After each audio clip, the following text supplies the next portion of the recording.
Episode 1 की start में हम लोग किंग के पैलेस को देखते हैं, जिसमें एक फिजिशियन और उसका हेल्पर किंग का इलाज करने आते हैं। यहाँ पे किंग को देखना अलाउ नहीं था। हेल्पर खून से भरी हुई कटोरी किंग के सामने रखता है, जो कि पर्दे के पीछे था। हेल्पर को बहुत सी अजीब सी आवाजें आ रही होती हैं और सडनली किंग उस पर अटैक करके उसे मार देता है। नेक्स्ट सीन में हम लोग एक नोटिस को देखते हैं, जिसमें लिखा ये था कि किंग मर चुका है और अब हमें नए किंग की जरूरत है। पूरे हनियांग शहर में ऐसे बहुत से नोटिस मिलते हैं। ये देख के रॉयल कमांडर बहुत ज्यादा गुस्सा होता है और वो ऑर्डर देता है कि जितने भी स्कॉलर्स जिन्होंने ये लिखा है या जिन पे शक है उन सबको पकड़ लिया जाए। सारे स्कॉलर्स को पकड़ के टॉर्चर किया जाता है। उनमें से एक स्कॉलर कहता है कि बेहतर है कि किंग मर ही जाए, क्योंकि ये वो किंग है जिसने अपनी पूरी नेशन को हेवांचो कबीले के हवाले कर दिया है। हेवांचो कबीला क्वीन का कबीला है। वो स्कॉलर कहता है कि गद्दारी हम नहीं बल्कि हेवांचो कबीला कर रहा है। अब हेवांचो कबीले का सरदार जो कि क्वीन का बाप है, इसका नाम चो हकचू है।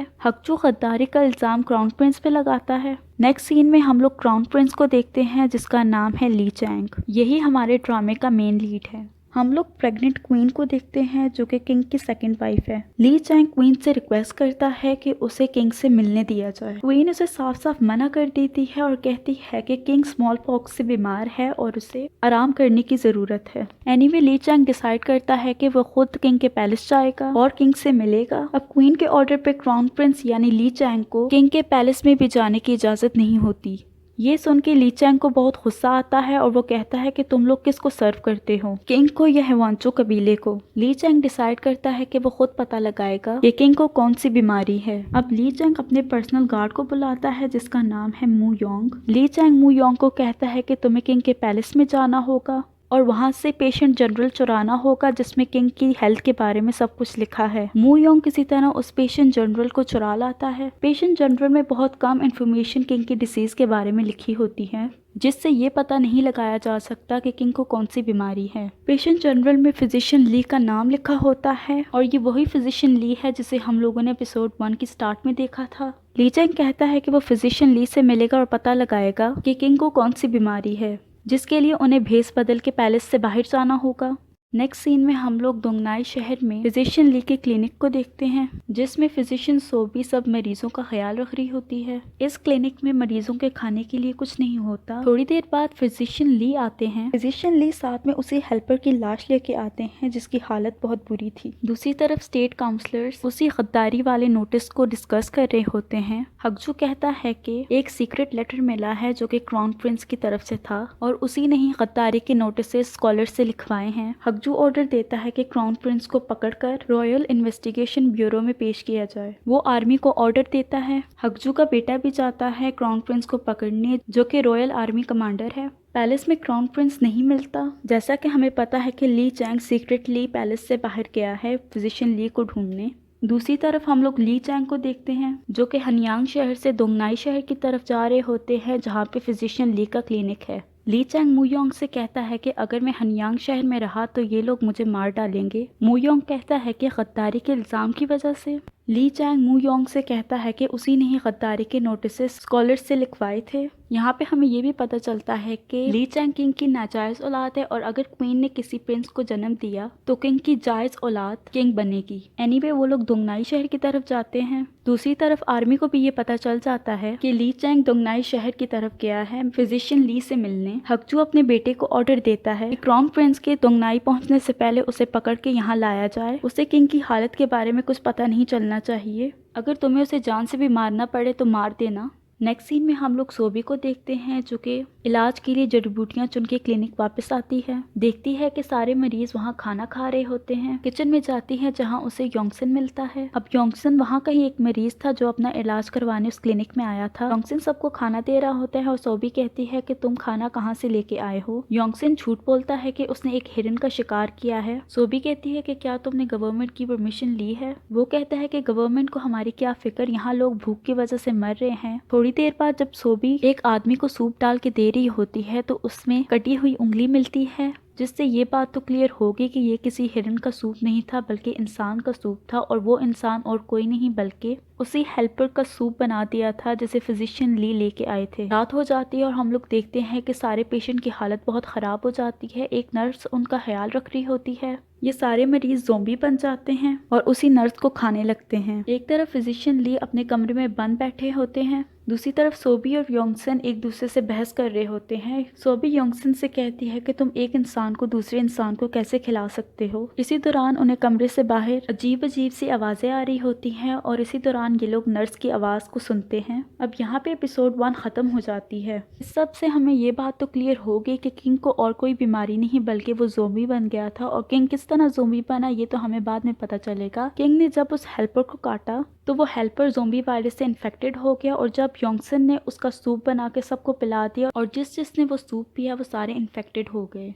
एपिसोड 2 की स्टार्ट में ली चैंग फिजिशियन ली के क्लिनिक पहुंच जाता है। क्लिनिक को पूरी तरह से सील किया हुआ था। दीवारों के ऊपर नोकदार भाले लगे हुए थे जिस पर खून लगा हुआ था।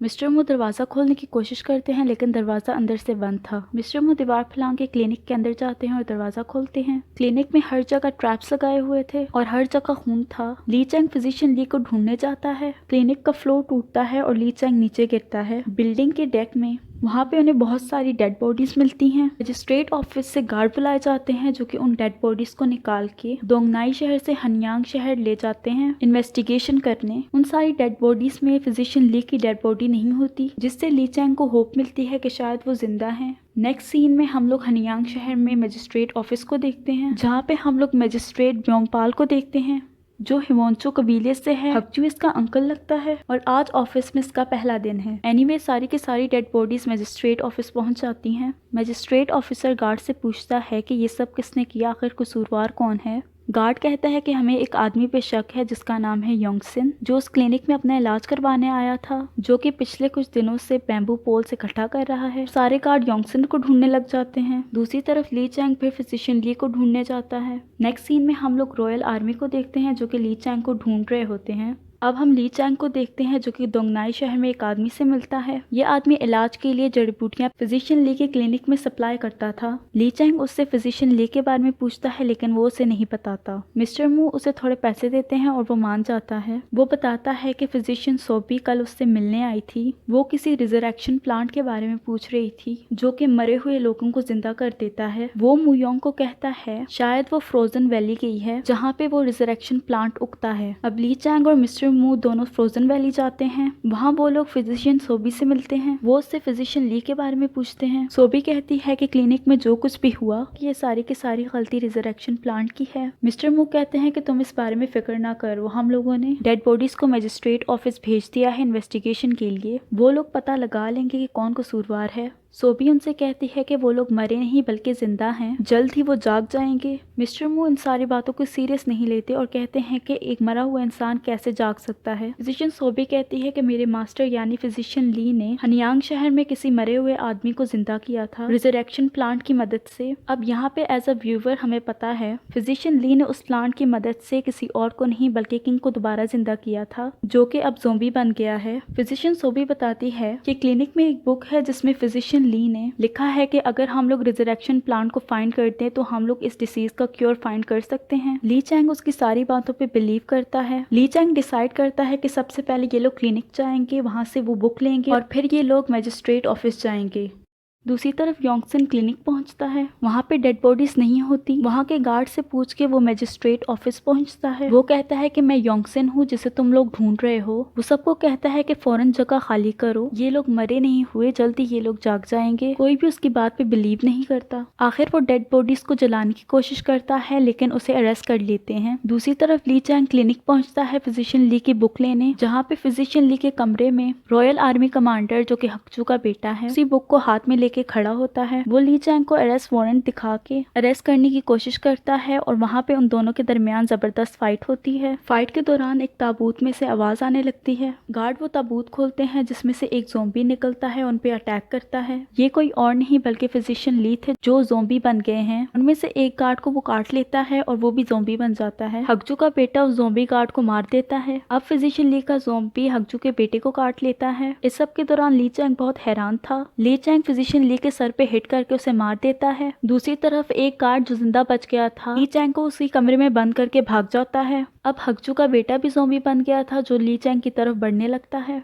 ली चैंग अपने आप को बचाने के लिए उसका सर धड़ से अलग कर देता है। अब इसका बदला हकजू तो जरूर लेगा। एनीमे ली चैंग दरवाजा तोड़ के बाहर आता है और अब रात हो चुकी थी। दूसरी तरफ योंगसिन से इन्वेस्टिगेशन की जा रही होती है जो बता रहा था कि सनसेट होते ही ये लोग फिर से जिंदा हो जाएंगे। इसी दौरान सोबी भी मिस्टर मू के साथ मजिस्ट्रेट ऑफिस पहुंच जाती है। वो भी इन्हें ये सब कुछ बताती है लेकिन कोई भी उन पे बिलीव नहीं करता। रात होने ही वाली होती है। गार्ड उनको जेल में बंद कर देते हैं। अब इसी दौरान हम लोग एक फ्लैशबैक को देखते हैं जहाँ पे फिजिशियन ली किंग को चेक करते हैं और वो मर चुके थे। हकजू कहता है कि किंग उस वक्त तक नहीं मर सकता जब तक क्वीन का बच्चा ना हो जाए। हकजू फिजिशियन ली से कहता है कि तुम वही करो जो तुमने 3 साल पहले किया था। फिजिशियन ली रिजरेक्शन प्लांट की मदद से किंग को दोबारा जिंदा करते हैं। प्रेजेंट में हम लोग किंग को देखते हैं जो कि ज़ॉम्बी बन गया था। नेक्स्ट सीन में हमें फिर मजिस्ट्रेट ऑफिस दिखाया जाता है जहाँ रात होती ही डेड बॉडीज मूव करना शुरू करती हैं। अब इन्हें सच और झूठ के बारे में पता चलेगा। ज़ॉम्बी सब पे अटैक करने लगते हैं और जिन जिन को वो काटते हैं वो भी ज़ॉम्बीज में कन्वर्ट होने लगते हैं। जेल में योंगसिन को चीखों की आवाज आती है जहाँ पे वो जेल को तोड़ के बाहर चला जाता है।